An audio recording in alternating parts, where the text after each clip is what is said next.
Okay, welcome. Oh, you can probably hear the stream. We've had quite a bit of rain, so the stream's a little bit high right now. So that's you can probably hear that buzz in the background.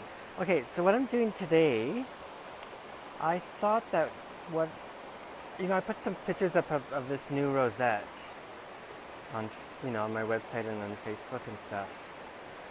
And I thought, the pictures didn't really. I feel like they just don't do it justice. So I thought, how about I'll do a video and see if I can do better. So anyway, we're just going to walk this through. Here's the full size. You can maybe see from my hands the size of it, of the rosette. The inside circle will probably stay the same.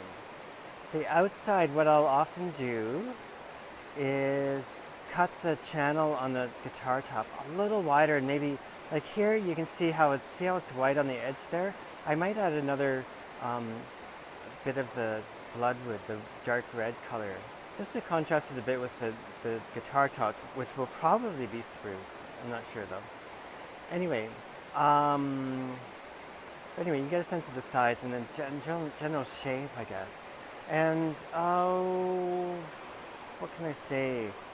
I mentioned on my website that with the guitars, it's so exacting and a process, and I do some things that are subtle and individual, you could say, but they're pretty standard flamenco guitar construction. I mean, they're really beautiful, just so we're clear, right? I'm not saying it's like something you'd buy in a store necessarily.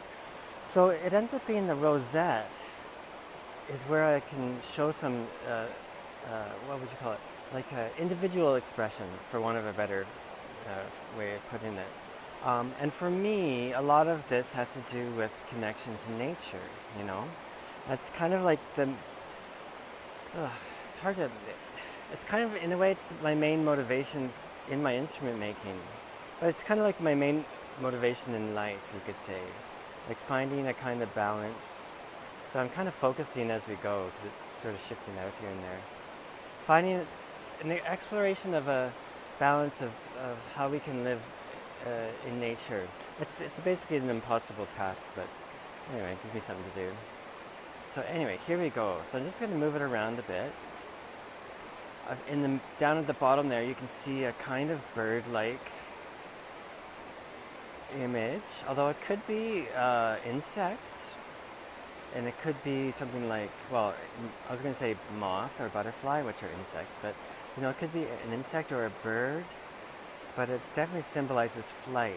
And then you see these, what I'm using is actually this is flame sycamore, which is very similar to flame maple and bloodwood. And there's a few other bits of like there's some ebony at the bottom here, and bits of ebony here and there, and up here, let's get some close.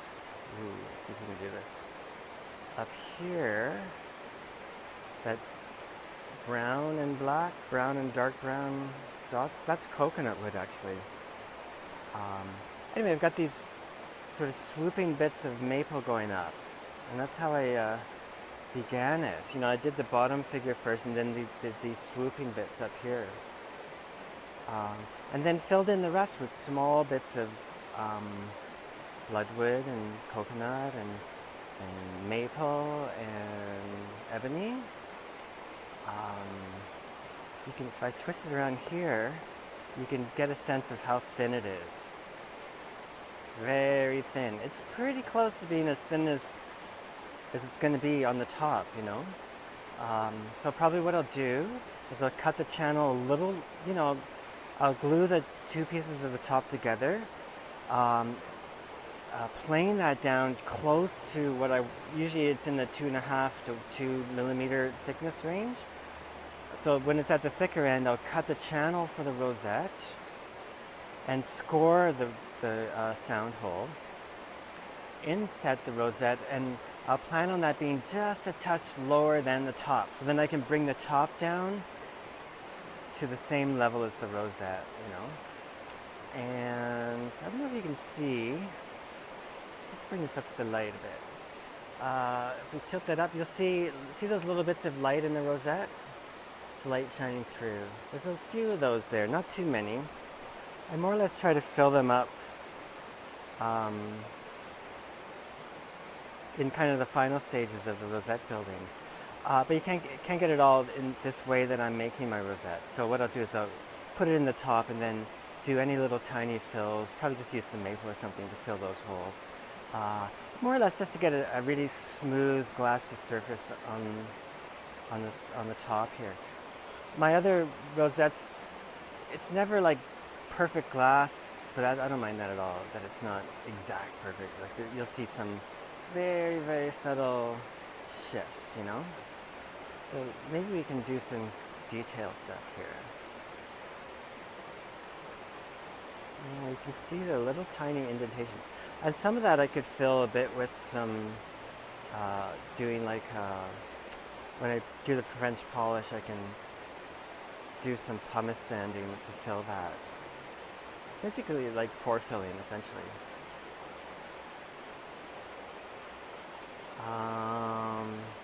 There's parts, I mean, one of the aspects that I like to play around with is this combination of, what would you call it? Like an uncultivated sense combined with a real precision, right? And this rosette I'm really happy with. So there's some areas that are just like perfect, you know, in terms of how they fit. And then there's some edges, like this edge here. See this edge right by the wings next to the bloodwood. I just love that there's a bit of a jagged edge there, right? Because, I mean, that's part of the, you know, in nature, there's no real, you know, no perfection per se, I guess. So anyway, that's generally what I kind of like to play with and explore in all my instrument making and other artwork, you know. I can lighten that up a bit. It's a bit brighter than it is, but maybe we can see more detail. So the rosettes, this is showing up whiter than that's more like it. Yeah. Anyway, these rough edges here, I'm not too worried about. I'll put them in and just fill them in. The fingerboard cuts this down like right about here, right? So these edges don't really matter. And when I cut the channel, I'll leave kind of a V there. And I'll just fill those in before I attach the fingerboard. So I'm not really worrying about that. Yeah. Anyway, I hope that gives a bit more, let's get a close up here. A bit more insight into the rosette and what I'm doing. I think that, okay, I do want to brag, I guess. But I don't know, right? But to me, I've never seen rosettes made this way. That doesn't mean they aren't. I'm sure someone must be doing it somewhere. There's really no original stuff, hardly. But maybe not, eh? Anyway, but, you know, there's a traditional rosette which just use the end grain pieces, eh? And those are made, you kind of make the pieces and you cut them into like little tiles and join them out. And they're so beautiful too, right? So I'm just exploring a different idea. The infill, like this, all this stuff, where are we now? Oh, there's my finger. This stuff is all pieces of thin veneer, like 1/2 millimeter or so, laid lengthwise, right? So in long lines. And then the stuff in between are little pieces on end, which is kind of how a rosette would traditionally be made, right? They'd all be end grain showing. Do you know what I mean? So I'm using kind of a combination. I love it. I'm gonna keep doing it. It's a little unusual, but who cares, right? It takes a long time. So this one was I probably did it over the space of, I don't know, 6 days, I suppose. And actually longer. I did a bit of a touch-up pore fill type thing yesterday, but just like half an hour or something. But I'd say in terms of time, you know, 5 days, you could say, to get to this stage. That's a long time to make a rosette, I think, and that's okay. I love doing it, right? And it's not like I'm selling 1 million guitars at a time. So, yeah, let's get the long view. Woohoo, nice, eh? And here's where I live. Yeah, we'll just do a view. So let's have a look. So there's a stream down there. Stream down there. I live in a little village. Sorry, it's kind of jerky, sorry.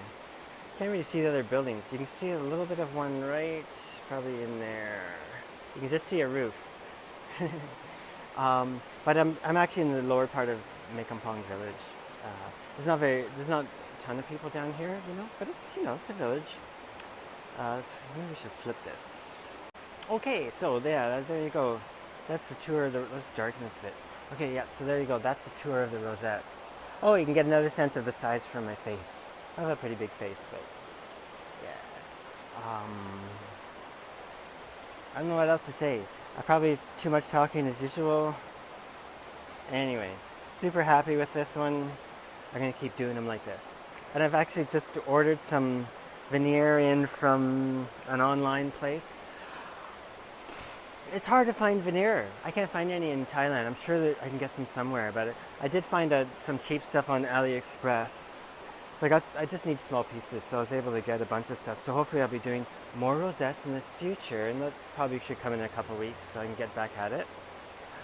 And I am like doing these, and I have no money to buy guitar materials, and I need to sell my guitar anyway. Hey, if you want to buy it, it's for sale. So this is a great thing to do in the interim. And then when I make my guitars, I'll have a lot of choices of rosettes to put on them. Oh, and the other thing I want to mention is that if by any chance you want to commission me to make a guitar, there's lots of options in wood and all that. But also, hopefully I'll have a bunch of these rosettes to choose from, and then you can choose the rosette too. Okay, so hope everyone's doing great, and I'll talk to you later. Ciao.